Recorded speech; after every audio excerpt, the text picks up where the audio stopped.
CM KCR సర్వేతో ప్రజా ప్రతినిధుల బలాబలాలేంటో వెలుగు చూశాయి. నిజామాబాద్, కామారెడ్డి జిల్లాల్లో అధికార పార్టీకి 3 నియోజకవర్గాల్లో ఎదురుగాలి వీస్తోందనే మాట రాజకీయ వర్గాల్లో కలకలం సృష్టిస్తోంది. ఎమ్మెల్యేల పనితీరు, ప్రజల నాడిని అంచనా వేయటంలో భాగంగా ముఖ్యమంత్రి కేసీఆర్ నిర్వహించిన సర్వే నిజామాబాద్, కామారెడ్డి జిల్లాల్లో చర్చనీయాంశంగా మారింది. సర్వే మార్కులు సర్వత్రా ఆసక్తి రేకెత్తిస్తున్నాయి. నిజామాబాద్ జిల్లా పరిధిలోని బోధన్, బాల్కొండ, కామారెడ్డి జిల్లాల్లోని ఎల్లారెడ్డిలో అధికార పార్టీకి ఇబ్బందికర పరిస్థితి సర్వేలో కనిపించింది. మిగతా 6 నియోజకవర్గాల్లో మాత్రం బలంగా ఉంది టీఆర్ఎస్. 2014 సాధారణ ఎన్నికల తర్వాత జరిగిన ఇతర ఎన్నికల్లో ఘోర పరాజయాన్ని మూటగట్టుకుని బలహీనంగా మారిన కాంగ్రెస్ పార్టీ 5 నియోజకవర్గాల్లో కొంతమేర మెరుగుపడింది.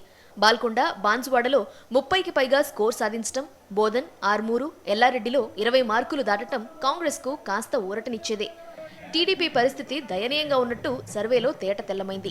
సర్వేను విశ్లేషిస్తే నిజామాబాద్ జిల్లా బాల్కొండ నియోజకవర్గంలో కాంగ్రెస్ 37.10 మార్కులతో, ఇటు మంత్రి పోచారం నియోజకవర్గం బాన్సువాడలో 30.20 మార్కులు సాధించి టీఆర్ఎస్కు జలక్కిచ్చింది. బాల్కొండలో టీఆర్ఎస్, కాంగ్రెస్ మధ్య 3.8% ఉండటం అధికార పార్టీలో కలకలం రేపుతోంది. కామారెడ్డి, బాన్సువాడ, ఎల్లారెడ్డి, బోధన్, బాల్కొండ నియోజకవర్గాల్లో కాంగ్రెస్కు బలమైన క్యాడర్ ఉన్న కాంగ్రెస్ నేతలు స్తబ్దుగా ఉన్నారు. ఇప్పుడిప్పుడే హడావుడి మొదలవుతూ ఉండటంతో కాంగ్రెస్లోనూ ఉత్సాహం క్రమంగా పెరుగుతోంది.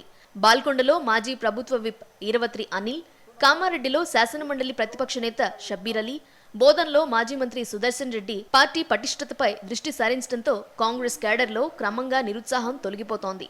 నిజామాబాద్ రూరల్, అర్బన్, ఆర్మూరు, జుక్కల్లో కాంగ్రెస్ పరిస్థితి దయనీయంగా ఉంది. టీఆర్ఎస్ తో పోలిస్తే వ్యత్యాసం అత్యధికంగా నిజామాబాద్ రూరల్ నియోజకవర్గంలో 62.30 ఉండటం ప్రాధాన్యాన్ని సంతరించుకుంది. ఇవి పొలిటికల్ కారిడార్ డీటెయిల్స్. నమస్తే.